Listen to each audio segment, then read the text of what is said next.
to send you a recording of this afterwards. Anne-Marie, good morning, lovely to meet you and lovely to see you. So that is about it from my scene set.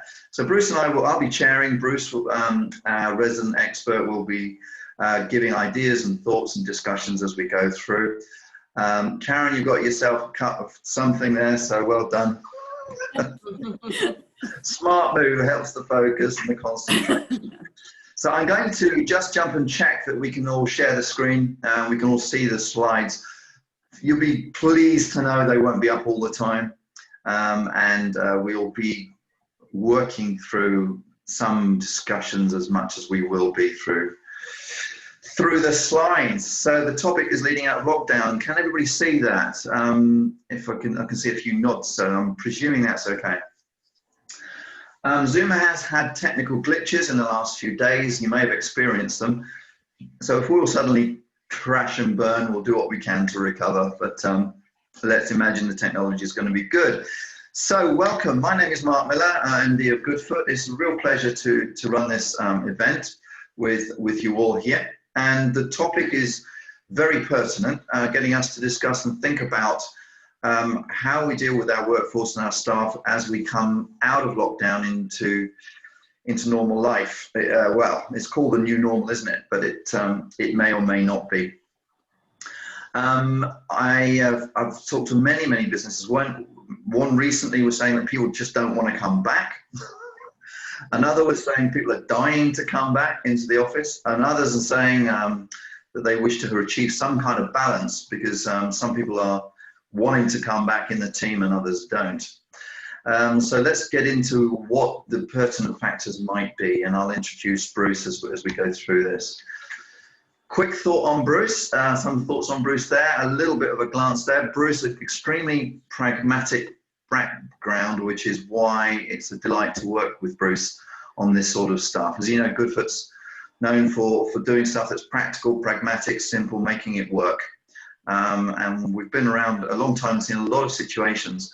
And Bruce, as you can see from his background, very much into industries that are very practical, pragmatic, and going back to his background in the RAF, a very pragmatic and practical gentleman. So Bruce, I'm going to hand over in a second or two to you, just to set the scene, and then we're going to ask folk to start to consider their position in their businesses and their companies with a poll. Is that right, Bruce? So over to you to say hello, and then I'll run a poll after we've just outlined the main topics there. So that's for you to act as a cue for you, Bruce.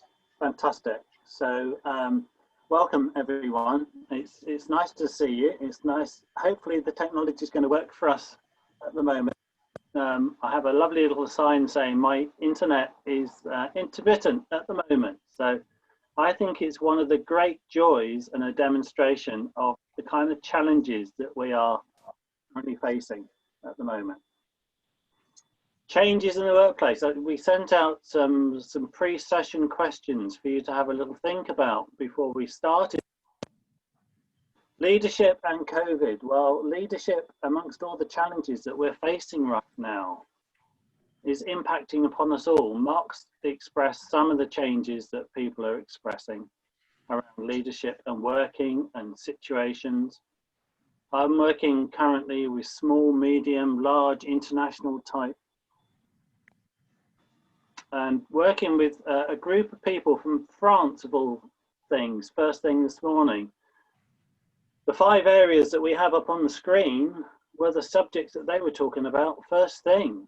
Changes in the workplace. What changes have you seen in your workplace? And just looking at the profiles I can on screen of where you're sat, were you thinking 10 months ago you'd be sat where you are now? In the bedroom? I was chatting with one guy who was hiding in his laundry room because that was the only place he could escape his children. Yeah, who would have thought that would have been happening 10 months ago?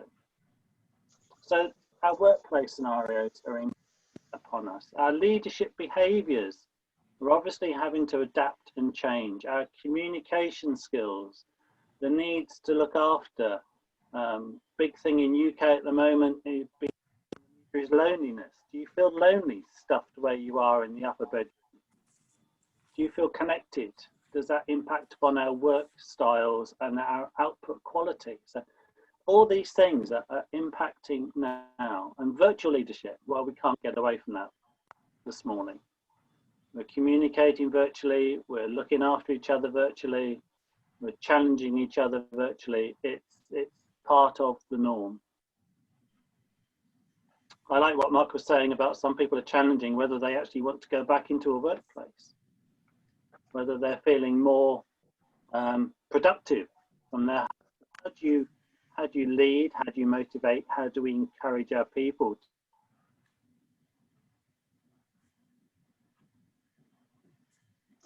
So it's really interesting what you're saying. I'm just going to stop the screen there, Bruce. Very, very interesting what you're saying. And again, anybody, do feel free with the numbers we've had to demute your mic and drop a comment at this stage. But just as an introductory point there, I kind of sense as a discussion point here that we've never needed leadership as much as we do now, appropriate leadership. There's been some crisis leadership going on now, but I'm wondering if, as we're getting into discussing each other's views, what your view is of the status of leadership at the moment within businesses and organizations. I think people have done pretty well. You know, I'm really encouraged the way people have dealt with the crisis and with the changes in working environment. But I think leadership is absolutely really, really critical now in order to move into some different kind of normal, as the phrase is. Is that your view too, Bruce? Yeah, there are changes. I'd be interested to know what people are feeling. I think initially it's moved a lot over the last 10 months. It started off of a big lockdown, and I think the hope at that time was that it'll be a short-term, deep crisis that would lift after a few months into the summer. And then, of course, that hasn't happened. We've slipped back into another lockdown, although not as quite as severe as the original one. And now there's an uncertainty about how long this situation is going to last. But clearly in total, it's going to be over a year's time.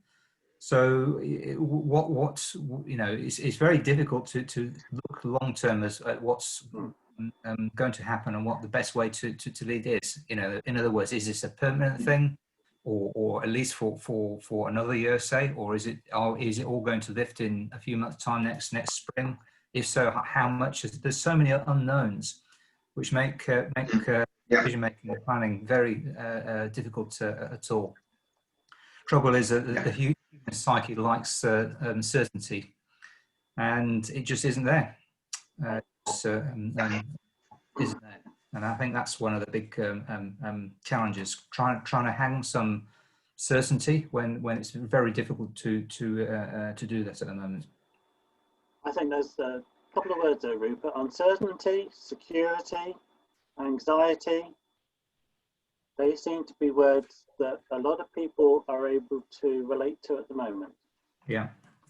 But at the same time, there's still a desire for organisations to deliver that they are used to delivering.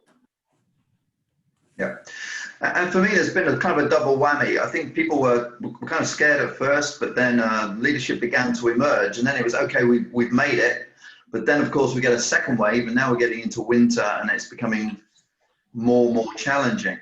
So I was just wondering if, or looking now at the thoughts of a quick couple of questions for folk. I'm going to run a poll here. Actually, it says, Sean, I think it says you're logged in from another device. Polling is inactive.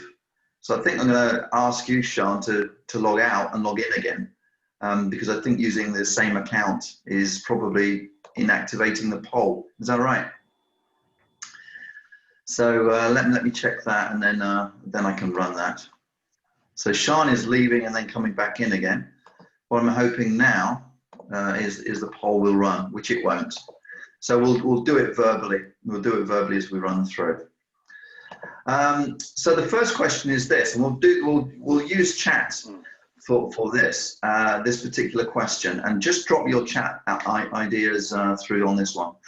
For my first question will be this: how well do we feel current leadership in our businesses is dealing with the emergence from COVID? And the options, I'm going to put them into the chat here. The coping well, coping okay, coping not well are the basic kind of arenas that we can go.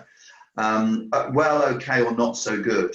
So just drop in just drop into chat how you feel the current leadership is working in your organization in terms of dealing with emerging from the COVID. Sam, thank you. That's we've got an okay. We've got a well from Karen. That's excellent. I've got a well from Nat. We've got an okay. Not well from Ayana. Ayana, thank you for your honesty on that one. So a range of those. And now, without disclosing too much about your organizations or yourselves, the next follow-up question would be a not well from Suzette. Suzette, thank you for that comment too, and thank you for that honesty.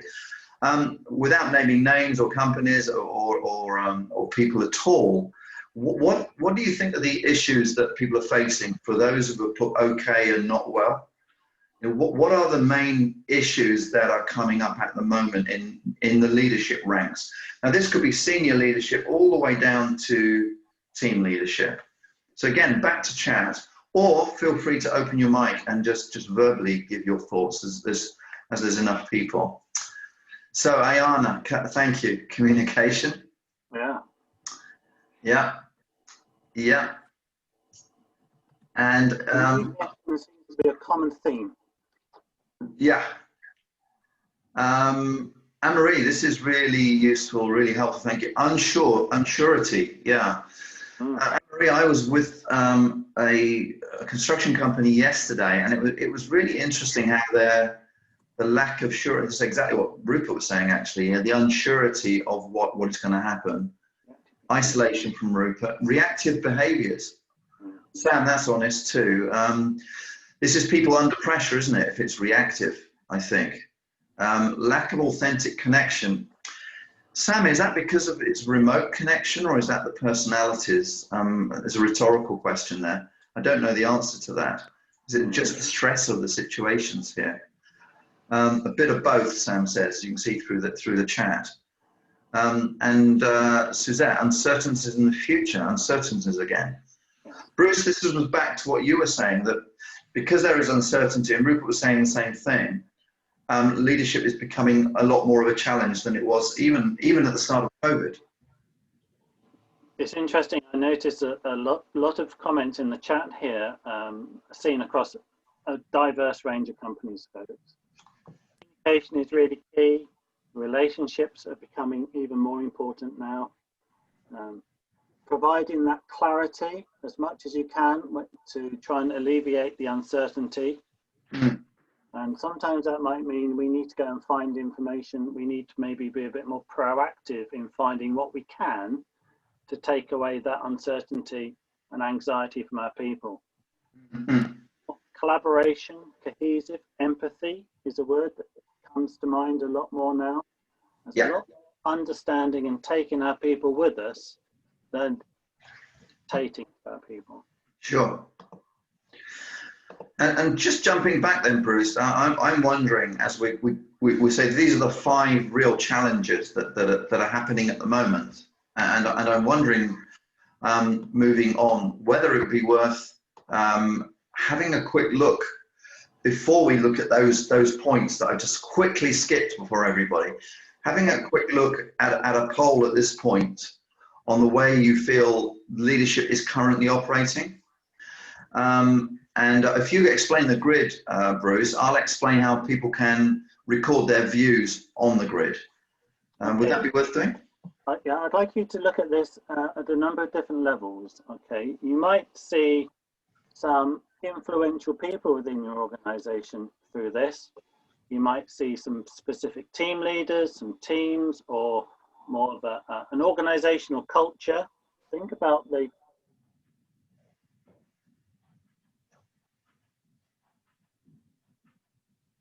think Bruce has got it. Oh, you're back with us, Bruce. Keep rolling. Okay, is it a tell style, or is it an asking involving style? And the horizontal bar is about, do the leaders, managers, culture of the organization, does it live in the problem, the issue, or does it live in solution and answer? So that's 4 dimensions of thought and perspective. So sorry, Bruce, it just broke again. I apologize. So what I'd like you to do is think about individuals or the organizational culture as a whole. Mark's going to describe, first of all, we're going to ask you to annotate on the screen where you stand, your current position. Okay, so let's go through that one first, Mark. Yeah, that's great. So basically the top left-hand leader, Bruce, is somebody who's demanding but negative. Is that right? That's right. I'm just going to tell you what it is. All I'm going to do is focus on the issue, and I don't really care about you. Yeah. Involved. Yeah. We're gonna have a good conversation. I'm going to involve you about this. We're going to talk about the problem, but actually we're going to spend a lot of time talking about the problem, not talking about how we're going to move forward with it. Sure. Top right hand column quarter is about, I'm just going to tell you what to do. Yeah, but you have no choice about what to do in this. Yeah. You know, people like that call themselves managers and leaders. I don't care about you really. I'm just going to tell you. And the bottom right hand area is about, I want to involve you.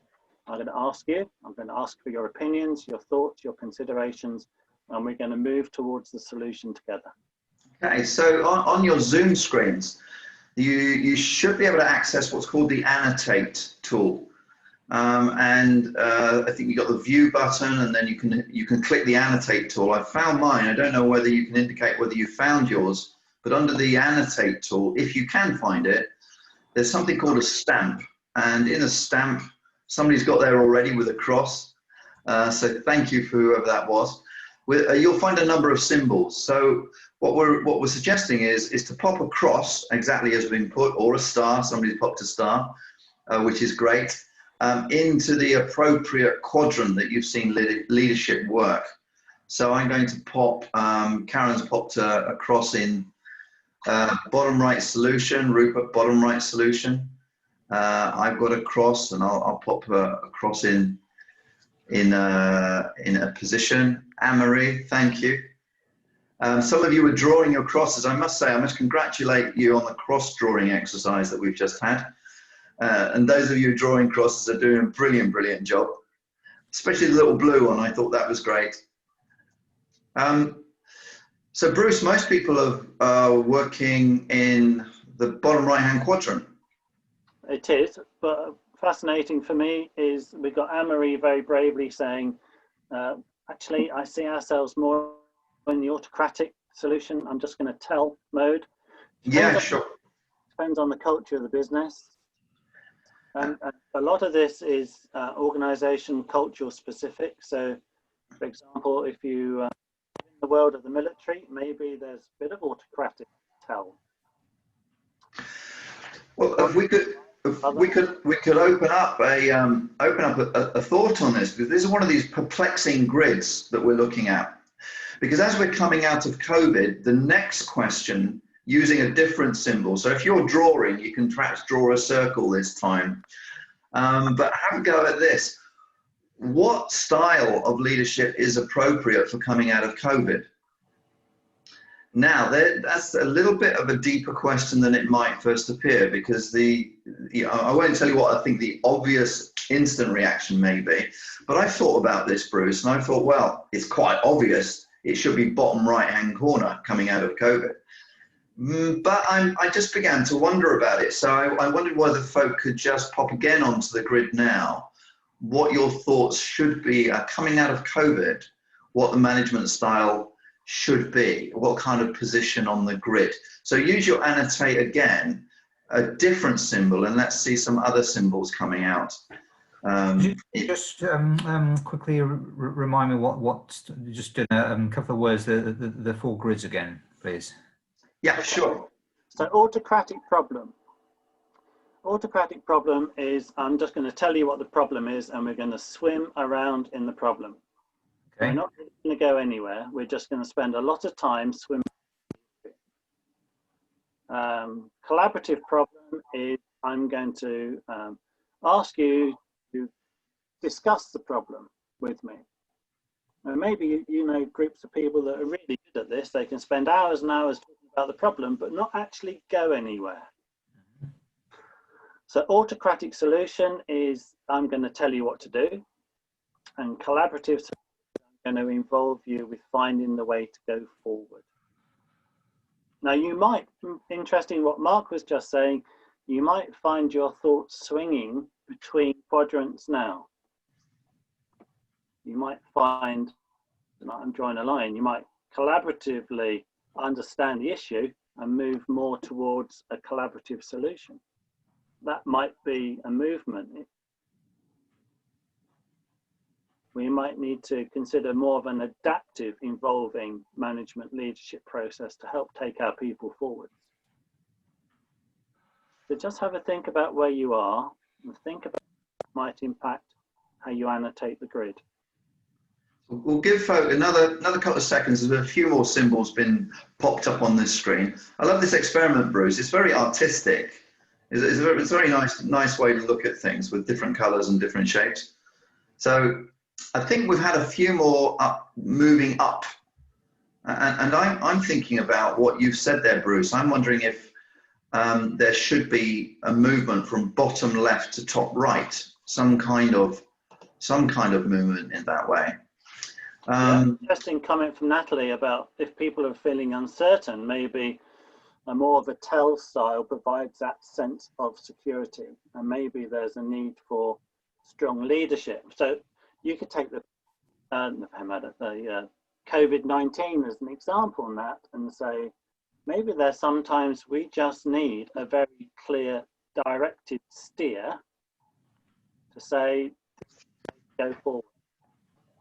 So maybe we dance around now. Maybe there's a movement to say we need an autocratic tell to provide clarity, and then I'm going to include you to come forward. So maybe we're dancing around the quadrants a bit more than we appreciate. I think it comes back to people looking at all of us looking for certainty. So that to some extent, that's somebody telling us this is what's going to happen. Yes. The difficulty is that I don't think anybody can actually do that at the moment in terms of saying this is what's going to happen. Some comments that are coming through chat, Bruce, and everybody. You all see the chat, I think, anyway. But from Natalie, people may feel more comfortable with more autocratic styles at this particular time, and certainly. If you go into emergency situations in any life situation, emergencies tend to require more autocratic style for a short time. So that's a point from Nat. And Karen's mentioned, thank you, Karen, for this. Some elements will be appropriate depending on the situation. In other words, Karen's nailed it, I think, for me, that it's adaptive leadership, Karen, right? It's the leadership style that changes. And I always feel that when I'm talking to companies at the moment, there's always a bit of a lag. The leadership at the moment, it seems to me to be trying really hard to collaborate. And it's almost frozen in, well, the situation is so dire, so difficult for some people. You know, we're talking about major illness with some people and their families, which is tragic and sad. And then massive life-changing work practices. Now back-to-back Zooms is what I was talking about yesterday, Bruce, which is people who are just not getting breaks at all because they feel they have to attend the scheduled Zooms, and they are really, really exhausted in a way we'd never have predicted. So Karen, yeah, I completely agree that flexibility of what's appropriate is worth considering on this one. So that lack of clarity and uncertainty needs for us to reconsider what's the purpose of our business, what's the purpose of our team's existence, Let's clarify that. Let's clarify our changing work processes so people can be up to speed with that. There's a lot around relationships, education, so people feel safe to come to their managers and leaders to say, I need a bit of help on this. I'm not too sure about that, but not feel at risk to be able to say, right now, Rupert, I feel uncertain about that particular subject. I need clarity. I have noticed is some of these challenges around the current situation that we find ourselves in and our desire to move forward from these moments into whatever domain it's going to be, because we just don't really know yet how Christmas is going to be, let alone next spring. There's a need to think how flexible is our leadership within our organisation to be able to move around the grid in the way that you're beginning to suggest it needs to be, in the right cultural format for your organisation, so it works for you and your people. And one thing that leadership now has a very firm responsibility for, Bruce, I sense, I'd love others' view on this one, is a positive view of the future. Just communicating a positive view of the future. We will get there. We need to be collaborative. We need to work. The autocratic bit is having a vision. Would that be the case? We're gonna work through this. It's gonna be okay. We're gonna get there, and then people feel that the autocratic nature is okay if it's benign, if that makes sense. If it's positive rather than autocratic, just telling people what to do. It's autocratic in being very stubborn about a positive view of the future. I think the autocratic, and I would imagine that's a key element of leadership, right? Go on, Rupert, you're about to say. Thanks for Bruce. I think some of the autocratic elements, at least at the current time, is saying right now this is what I need you to do. This is not for forever. It's in the context of the here and now. So please, if you can do X, Y, and Z and work in A, B, and C way, that's to some degree autocratic, but it's also giving some clarity around the framework of the current times, and I think that's needed at the moment. But there needs to be a wider frame of this is a temporary situation, and as you say, Mark, a positive vision of the future that this will end, and a better world and a better way of working will re-emerge in due course. Yeah. Sorry, Bruce, you were going to say something. I was going to ask a question there. You go ahead. It's about positive terminology, and it's about expressing stuff in future language. And the question for me, give me a quick poll in the chat about how many negative speakers do you know? How many people do you know that themselves in language that gives you the impression that they're talking in a negative vein? I put my hand up. I'm like that all the time. And then there's a challenge that says, do you do that as well? Sometimes? Do you find yourself speaking in that manner? And do you help promote terminology for your people by what you do, how you manage, how you influence them? So it comes not just as what the organisation is going to do to you, it's about how we do it to the organisation and our people in the organisation. So everybody has a responsibility to make that positive. I was going to say, Anne-Marie, sorry, you broke up there, Bruce. I'm sorry I wasn't being rude and interrupting, which I often do by complete sincere intent. So, Anne-Marie, thank you. Anne-Marie's just mentioned, Bruce, that she agrees with that point. I think it's the communication, the positive communication. And just again, a quick poll for chat for folk online at the moment. Out of 10, just a quick score out of 10 on how positive are the messages coming from leadership in your organization at the moment? So from 1 to 10, 10 is incredibly positive, we're going to be fine. 1 is not getting any positive messages at all from the leadership in our organization. So just drop a number. We can all see in chat here what numbers are coming back in terms of the positivity of the messages from general leadership. Anne-Marie, thank you so much. Karen, 7 to 10, that's really, really good. That's cool. And realistic, Karen, as well. Yeah. 7 from Rupert. Karen, that's extremely good news. Sam, thank you for that too. Again, round about the middle as Anne-Marie. I think what I've noticed. Okay, moving. Go on, Karen. I'm sorry. What I've noticed with our leadership in my organisation, I work for a pet charity, is that there is a lot of positivity, and I absolutely agree that as leaders, you need to have a very positive outlook and use positive language. But I think 2 things. I think A, you need to have what we call in our team a safe place, which is where you can go and verbalise those concerns and those worries and get them off your chest, and whether that's a peer group or whatever that is, some kind of support network. But I also think what I've seen in our charity is that people value transparency and authenticity more than anything. So you don't want to catastrophize, which would be really easy to do at the moment. So it's trying to get that balance between being positive, but we have weekly webinars with our executive team, and anybody can ask anything. And I've noticed they're just really honest. So when people have said, are we going to have redundancies?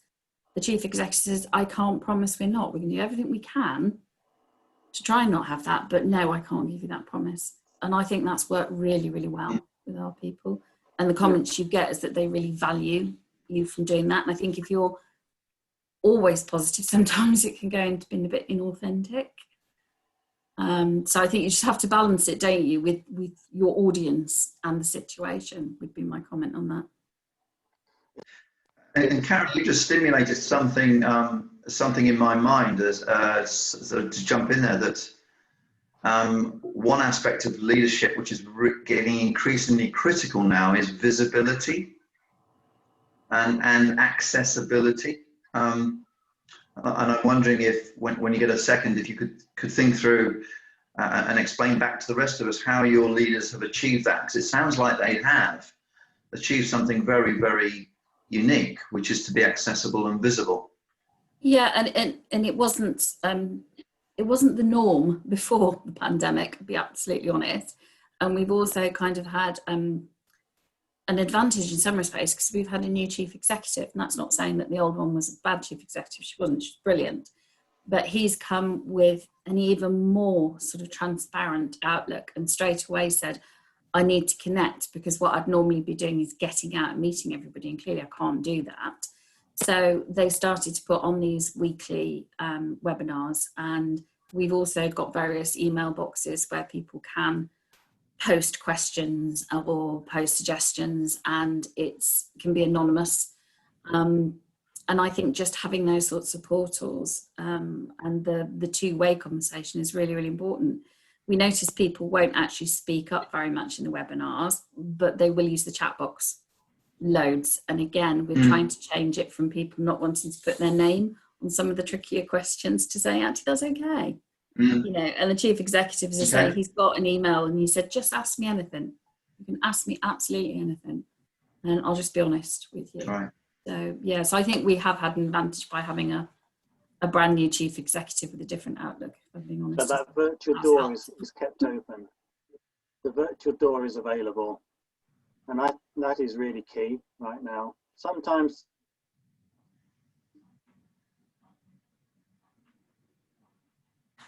some people still feel reluctant to put their names next to their question. So can I ask, what kind of question? My internet is unstable. What kind of questions do you see appear in the chat?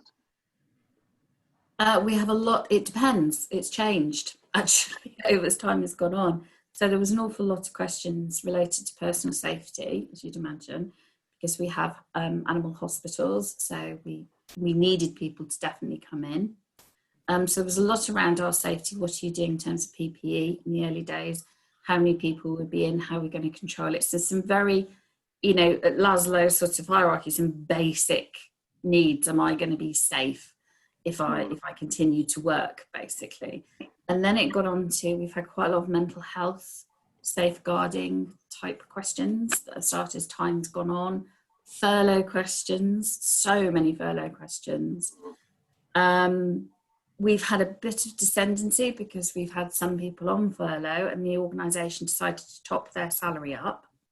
So they got 100%. And then when they started to come back in, the other kind of tribe was saying, well, we've been here working all the time. How come you're now coming back in? So there were some questions around that. And at the moment, it's all financial and redundancy related questions. A lot of personal safety, a lot of process, a lot of clarity, please. But also some of that stuff you talked about earlier, some people hated the fact that they had to work from home. And I love the fact they worked from home and don't want to come back. And do we need to come back? And those sorts of things. Sure. Fairly typical, I would imagine. And Ayana, thank you so much for your comment. Really, really appreciate it. Though I misspelt the word comment, as you can all see in chat, isn't it? So it's pretty sad when you need a spell checker in your own chat, in your chat room, but there you go. So Ayana, thank you. And what Ayana is saying, Bruce, as you've noted too, is that the second wave of lockdown is actually making some leaders less visible. I think it's probably fatigue at this point of not knowing, well, what do I do? We're facing winter, which I think has a big effect on metabolism and mentality anyway. The frequency was weekly, Ayana. Thank you for amplifying this. And it was such a shock situation, I imagine, that we all had to do something different. But now it's, how do we keep the difference going? How do we keep the freshness going? And I'm convinced myself that leadership training or leadership preparation is all to do with that grid that you've said, Bruce, which is moving on the grid to where is appropriate at that time. As Rupert is saying, given we've got a short time, we behave differently. And one of the differences is visibility. As Ayana says, you have to seek leaders out to get information instead of getting it. I'll move on to the next slide, looking at the time, Bruce. Is that okay? Just one question to the audience, Mark. Yep. And the question is, if we have a look at our forward and you begin to think about where you see yourself now and where you see yourself in the future, I just wonder if you could pop into the chat column for me what are the major challenges for you about making that move? What the kind of things do you think would be a challenge if you were to move your management leadership styles or your interaction styles? What would be the challenges to make that happen? Are these the challenges within the business that we're in there, Bruce? There will be something in between, maybe organizational, operational. What are the things that intuitively leap from your fingers onto the keyboard? Okay, so organizational challenges that you see at the moment for leaders to change their style, to get their styles to be more appropriate. What are the challenges that the organizations are facing, that are the blocks? Is that right, Bruce? That's what we're trying to. Absolutely key. Yeah, absolutely right. Yeah. Okay. Do drop into chat any thoughts that you've got on those challenges that you see. What are the sticking points, the tough points? I would actually put exhaustion. I'm gonna suggest an answer to your question there, Bruce, by typing in the word exhaustion. I sense a lot of people were very optimistic in the summer, and this close down now is people are very, very tired. It's pace of change from Natalie. Thank you, Natalie. Yeah, pace of change, things changing quickly. Karen is mentioning exhaustion as well. And burnout and just a general. We're facing 3 or 4 months that are going to be tough. Now that's quite a long time. There is good news, of course, vaccines, etc., etc. That's great news, but it's not here yet, right? Not just yet. Okay, let's move on. Okay, so what I'm going to do, Bruce, is going to move us to in the time we're dead on time to close in 8 or 9 minutes or so. We're doing good. So we're going to introduce, you're going to introduce this thought in terms of the critical component of coaching. So over to you.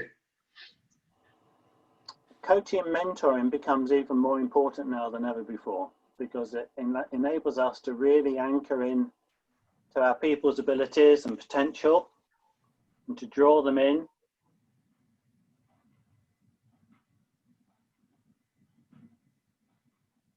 And done before. And maybe if we have, as the managers in our organization that are used to sitting in that autocratic area, this can be a challenge. But it's a development in their leadership skills that's needed to really include people. So leading with coaching. And there's a question on the right-hand side there about how's coaching used in your company to promote. And maybe just think about that as we kind of go through here. Coaching, clarify those targets. We've already talked this morning about some of those targets and strategies. Processes, procedures aren't as clear as they should be. We've talked about feedback. Karen's talked about people having a safe place to go to gain feedback. Well, we need to promote feedback. We need to gain people's understanding, to really listen to their comments and take progressive practice to go forward. That's going to help us move. If we don't use coaching, if we just tell, people aren't sure why they're doing it. You need to do it, but I don't really understand it. If I can understand it, if I can be included, you'll get greater personal commitment for me. So if you're looking at that 4-way grid, thinking I need to move around it to include my people, think about people, I think I might be talking to the here. Can I ask a question, please? How many of you actively use coaching in the workplace? So what you're saying, Bruce, as we pose that question is that coaching and leadership are now becoming entwined. We used to think that leaders should be good at coaching and do it sometimes, but I think you're saying now that leading and coaching is virtually becoming the same thing. Becoming the same thing. Yeah. And so Mark said, in a high crisis situation, you want someone to be very directive. But if you want people to become more collaborative, then coaching is going to play an role. And it's an arena traditionally, isn't it, that leaders find tough to move into, from being the technical expert, being promoted, moving to a leader, and then one-on-one engagement in a coaching. It's kind of what I've observed. It's kind of well, I've got to do it if I have to do it, and I'll select 1 or 2 key people or issues, and I may do that. And if there's somebody really struggling, I may do that. I don't really want to. But Karen, what you're saying, and given your culture, is a really good example from what you've said, that you're saying coaching is actually becoming, or is, very, very intrinsic. Would that be right to the culture? Yeah, it's not been easy, and we're probably on year 2 okay. of this project, but COVID has actually accelerated it massively.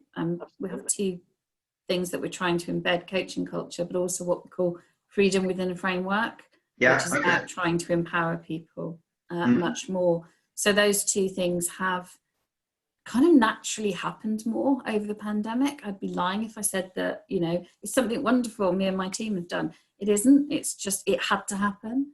And I think part of that is the executive team didn't have time to get into the detail and into the weeds. So people have started to feel empowered and started to do, people have had to do lots of different jobs. And coaching has naturally happened. This wonderful learning in the workplace has really happened, but it's been a necessity rather than, so we talk a lot in the executive team about them not going back to their previous behaviours. And I think that will be the key, if they do or if they don't. That's a really good example. It took a pandemic for it to happen. But, yes, it's taken a large change moment to introduce that process. But I've noticed I've used coaching a lot. I promote coaching a lot. I coach a lot of people in many different organisations. When I'm not going to say to Rupert, Rupert, I'm now going to coach you today. We'll go, oh no, I hate it. Oh no, I'm going to be coached. Or you coaching skills in your day-to-day leading of people. That's when it becomes really powerful, because you implement coaching next, and it combines next to your leadership and management skills, and you are naturally, intuitively drawing the potential of your people. That's when it becomes really key. So every time I have a chat to Rupert over there, I can possibly leave Rupert with a little stretch target that's going to take him that little bit further. If Rupert doesn't have quite enough clarity about something, I can encourage Rupert to go and gain that little bit of clarity just by using coaching skills within my leadership ability. Karen, what difference has it made so far with it on the journey to more of a coaching culture? Yes, I think over the last few months, we've jumped ahead in years, to be honest. So, for example, in our animal hospitals in London, we talked about remote consultation, and we've been talking about it for 5 years. And we got it up and running in 2 weeks, and that's what we're using. And I believe it happened because it happened at ground level, at grassroots, people saying, this is, the problem we've got, how do we solve it? And between them doing kind of the coaching stuff, what Bruce was just talking about is like, how do we need to approach this? What do we need to do? What will be our outcome? All of those lovely sort of questions, and co-coaching one another, and then making something happen. Yeah. But I truly that's believe, because that's the executive team haven't got involved in the detail, that's going back to them all of a sudden, as rather than just keep saying at every leadership conference, freedom in the framework, this is what we want. It actually happened. Okay. And they actually felt confident enough to do it. So I think that's what I've really, really noticed. A lot of change, and it's come from the ground up rather than the other way. And we all know that's the best thing. I'm listening to a lot of people speak in different organisations in the flexible Rupert world of change and uncertainty, saying, let's sit down as a virtual meeting like we are right now and say, do you know, between us, what is working really well? What are we doing that's actually delivering within the current situation that we find ourselves in? And if we were to look ahead into the future and have some clarity of what's coming in the future, what shift and change do we need to make in order to accommodate for the future? It's coaching. And I'd just like, sorry, Bruce, I'd just like to say, given time to get folk off in the next couple of minutes, I just wanted to thank you, Anne-Marie, for your comment there. And Sam, you're saying a mixed approach. Unlike Karen, I think Karen's really good example of that culture and how that culture has incorporated flexible leadership and coaching, the grid and the coaching together. And Sam is saying, and I think a lot of folk will experiencing this, is that right, Sam, that it's mixed? Some, not all the leaders can do that. They're not capable of doing that, or they're not confident perhaps to do that. So there is a very mixed picture on the coaching front, but it's one of those things that we like clear direction, positive direction. Coaching ability is becoming an intrinsic leadership requirement now. Absolutely. So given a wrap up, oh, Karen, thank you. There's a note there from Karen to begin to wind us up on that. Three workshops on how we build back better. This is really, really good example, isn't it? A 3-year strategy. And Karen, that's setting a positive future again, isn't it? In 3 years, we're going to be fine. So let's aim at working through this together, and people then feel they're not crisis handling every moment. It was a really good opportunity when we weren't good as an organisation of stopping and reviewing things. And it was ever so simple. It was just sort of, what have we done that's frustrating? that has surprised us in terms of how we've reacted to the pandemic, what's frustrated us, and what do we want to keep, and how do we want to be, what sort of organisation do we want to be in the future, given all of this change. And now we're working on what's the impact of that on the organisation in terms of the strategy moving forward. Okay. So, yeah, I definitely recommend it. It's really simple to do, but it was incredibly useful. Karen, thank you so much for that. And yes, I'd like to pick your brains a little bit more on what happened there, Karen. I may get in touch, or will get in touch after this. Thank you. I'm conscious of time to wrap up for folks. So, Bruce, I won't go to the slide deck, but the last thing we were going to say is, finally, in leadership, we're talking about leadership right through the levels, right? This is not just corporate leaders, organizational leaders. This gets back, if we're a supervisor, we're a leader. If we're a team leader, we're a leader. If we're a manager, we're a leader. And it's bringing these practices in at all of those levels to get out of COVID successfully. I'll let you have the last word on that as we close. Is that the way you see it, Bruce? It's a multi-level. That's the way I see it. It's multi-level, and Mark, I'll even say it's team members too. Because everybody has the ability to see the need for something to change because something doesn't feel quite right. And their particular manager, be it whatever it is, the supervisor, the team leader, the junior manager, has the responsibility to encourage the relationship, to allow that conversation to be had. So the individuals in our organization feel valued. And I think it's been a very powerful morning, just listening to the different conversations across the screen here and picking up your comments in the chat. Other people have very similar issues at the moment. And actually, we can gain an awful lot of learning from listening to each other's situation. Yeah. There is a question I'd just like to leave you with.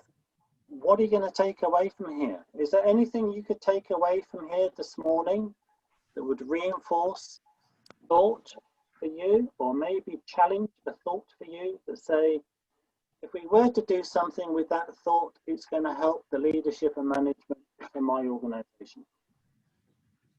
Just drop it into chat. I'd love to know what you take away from this morning's conversation. What is it that springs to mind?